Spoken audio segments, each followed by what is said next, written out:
ያለሽ ዋው ዋው ነው። በቃ ልነግርሽ አልችልም። በቃ እንደዛ ማሳለፍ ትችያለሽ ስራሽን ስትጨርሺ ማለት ነው። ወደ መኝታ ከመሄድሽ በፊት ሁሌም ያንን አድርጊ።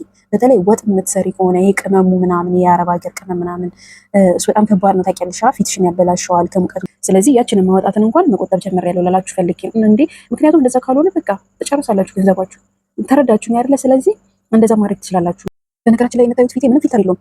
እኔ በኖርማል ካሜራ ነው እየቀረጽኩኝ እየለቀኩ ያለሁት እና አንዲት እህቴ ምን አለችኝ፣ ፊትሽ ላይ ብጉርም የለ ምንም የለ ነጠብጣብ የለ ምንድን ነው የምታደርጊው የምትጠቀሚው አለችኝ። ኦኬ እኔ የምጠቀመው ብዙ ጊዜ ስራዬን ከጨራረስኩኝ በኋላ አላሽሽም ሮብ ብቻ እጠቀማለሁ። ብዙ ጊዜ ሮብ ብቻ እጠቀማለሁ። ሮብ እንዴት መሰለሽ አድርጌ የምጠቀመው የሆነ ብዙ ነገር የተንዛዛ ነገር አላደርግም። ፊቴ ላይ እንቁላል ምናምን የሚባል ነገር ብዙ ነገር አይደለም። አንድ ነገር አስለምጂ ይኸውልሽ፣ አንድ ነገር አስለምጂ ይኸውልሽ። ገብቶሻል? አንድ ነገር ከሆነም አንድ ነገር ነው መሞከር ያለብሽ። አልተስማማሽ አቁመሽ ከዛ ደግሞ ሌላ ነገር ነው የምትቀጥይው። ሌላ ነገር ደግሞ ማስለመድ አለብሽ። ሁሉ ያገኘሽውን ሁሉ እዚህ ቲክቶክ ላይ ዩቲዩብ ላይ የምታዩን ሁሉ መለጠፍ የለብሽም እያገኘሽ። እኔ በበኩሌ አንድ ነገር ነው የምጠቀመው። እሱ ምንድን ነው? ሮቡ ማለት ነው። እርጎ ማለት ነው። እርጎ ምን አደርጋለሁ? ትንሽዬ በማንኪያ ቀንስና በሶፍት ላይ አደርገዋለሁ። ገብቷችኋል? ዝም ብዬ አውጥቼ አልገባም። ያ ውሃውን እንትን እንዲህ ማለት ነው። ውሃው እዛ እንትኑ ላይ ሶፍቱ ላይ ይሆናል። ትንሽዬ አንድ ማንኪያ ሮብ አወጣና ወይም እርጎ ከዛ ሶፍቱ ላይ አደርገዋለሁ። ሶፍቱ ላይ ካደረኩት በኋላ ውሃውን ይጠጣል በመጠኑ ማለት ነው። ውሃውን ይጠጣል። ከዛ ያንን ልክ እንደ ክሬም ነው የሚሆነው። እንደ ክሬም ይሆናል። ያ እርጎ ሶፍቱ ላይ ውሃውን ከጠጣ በኋላ ትንሽዬ በመጠኑ ማለት ብዙ ሳይደርቅ በመጠኑ። ከዛ እንደዛ ካደረጋችሁ በኋላ አንስተሽ ልክ እንደ ክሬም ይሆናል። እሱን መቀባት ነው። ፊትሽን እንዳለ ፊትሽን ተቀቢዋለሽ። ከዛ በኋላ ይደርቃል። ምንም አትጨምሪም እኮ ሮቡን ብቻ። ከዛ ሲደርቅልሽ ታጠቢው ትንሽ ቆይተሽ ደግሞ በሳሙና ታጠቢው። በሳሙናሽ ከታጠብሽ በኋላ ምን ታደርጊያለሽ? ይሄ ሲታፒል የሚል ክሬም እጠቀማለሁ የፊት ማለስለሻ ማለት ነው። ሲታፒል የሚል እንትን አድርገሽ ማየት ትችያለሽ። ማጠቂ ከሆነ ማለት ነው። ቲክቶክ ላይ ምናምን ላይ ሞልቷል። ከዛ ይሄ የሾጣጣው አለ። የሾጣጣውን ሳይሆን የሞላላውን ሳይሆን ሲታፒል ክሬም ምገዢ ከሆነ ማለት ነው። የእንትኑ አለ። ይሄ ምንድነው? በተለይ ፊትሽ የሚደርቅ ከሆነ ማለት ነው። ይሄን ከተቀባሽ በኋላ ብዙ ጊዜ ሊደርቅ ስለሚችል ነው ይሄን መነግርሽ።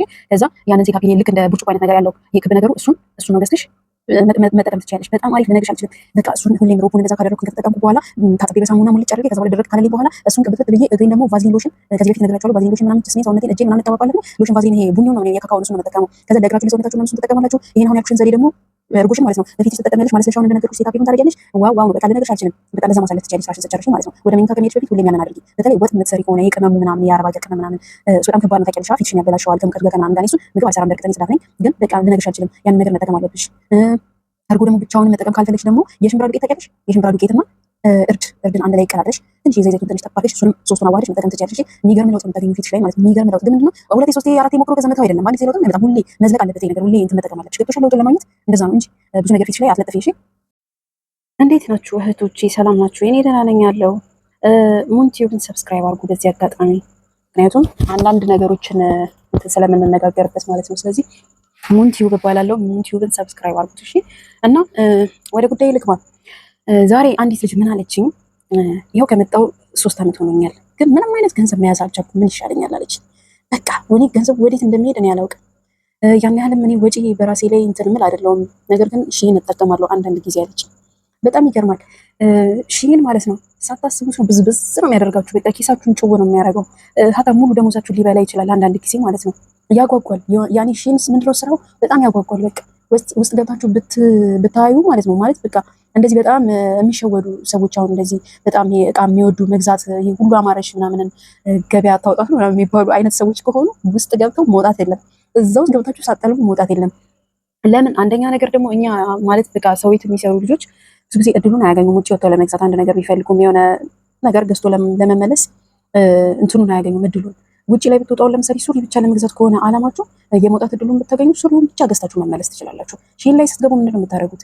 ሱሪ ብቻ ለመግዛት አላማ አድርጋችሁ ሺን አፕ ውስጥ ገብታችሁ ስትመርጡ ከዛ ደግሞ ቀሚስም ይመጣላችኋል። ቀሚስም ብዙ ይላችኋል። በቃ ይቺን ማለፍ የለብሽም በቃ ይቺን መግዛት አለብሽ ምናምን የሚላችሁ ነገር ይመጣል በአእምሯችሁ። ስታዩት በጣም ያምራችኋል።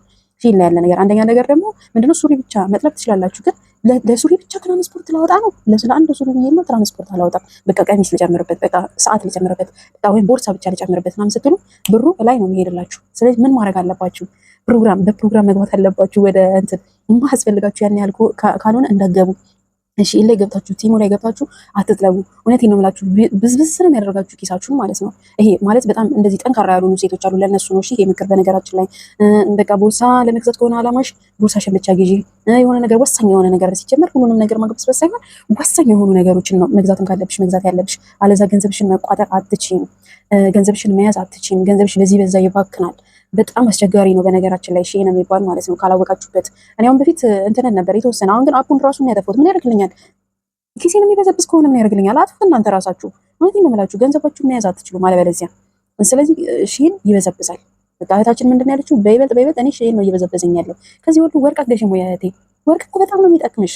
እንደውም አሁን ምንድነው ያደረኩት? በቃ ወርቅ መግዛት ጀምሬያለሁ። የሚገርማችሁ ነገር ተውኩ። በቃ ስልጥን ነው ያልኩት ከሺን ወጥቼ። ድሮም ብዙ አልገዛም እኔ ብዙ ሳይሆን ያው የመውጣት እድሉን ስለማላገኝ የተወሰነች የምፈልጋትን ነገር ብቻ ግን ያምረኛል። የሚገርማችሁ ብዙ ነገር ያምረኛል ውስጥ ስገባ።